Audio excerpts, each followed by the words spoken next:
good day to you. Please introduce yourself. Good day, sir. I'm Janena Soriano Casulya, 45 years old, married. I have 2 kids, 16 years old of my daughter and 10 years old of my son. I'm living in San Antonio, Alicia, Isabela. I have 1 brother and 4 sisters, and the youngest of the family. I finished college, took up diploma in computer studies. Okay. Can you tell me your experience? I am worked as a domestic helper in Doha, Qatar, with 2 years experience with couple and 5 children, ages 10 years old, 8 years old, 6 years old, 4 years old, and 2 years old. And then my main responsibilities is to take care of the children. I do also household like cleaning, ironing, washing clothes, and car washing also. Okay.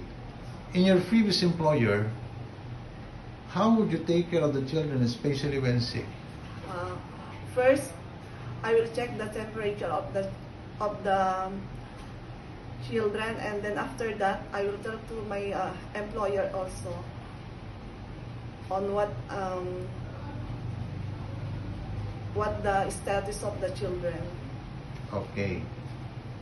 How would you describe yourself? I am a trustworthy person,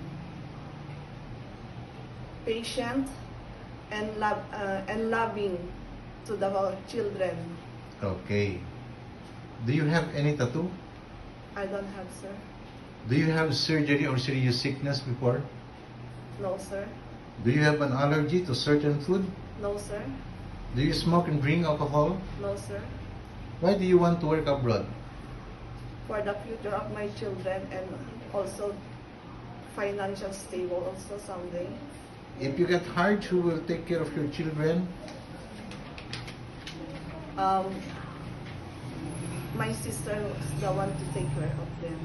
Okay. If you're homesick, what would you do? Just be first I will pray, and then I will think always positive for the future of my children. Okay. What time do you usually sleep and wake up when you were working? In the evening I will 10 p.m. in the evening, and then I will walk up 6 a.m. in the morning. Okay. Are you the one who do the cooking and marketing at home? Yes, sir. Okay. Do you accept no day off but to be paid instead by your employer? Yes, sir. When you visited the parents, relatives, and friends of your employer, will you help and do the housework there? Yes, sir. Can you promise not to lend money in Hong Kong? Yes, sir. Are you scared of dogs and cats? No, sir. Are you willing to share a room with kids? Yes, sir. Do you promise not to use cell phone during working hours? Yes, sir. Do you promise to finish your contract? Yes, sir. Can you cook Chinese food? Not totally, sir, but I will promise to learn. Okay. Can you sing a nursery song? Yes, sir. Sing it. Rain, rain, go away. Come again another day. Little Johnny wants to play. Rain, rain, go away. Okay. What is your message to your future employer? Good day, sir and ma'am. If you choose me, I will do my best to work in your family, to prove myself to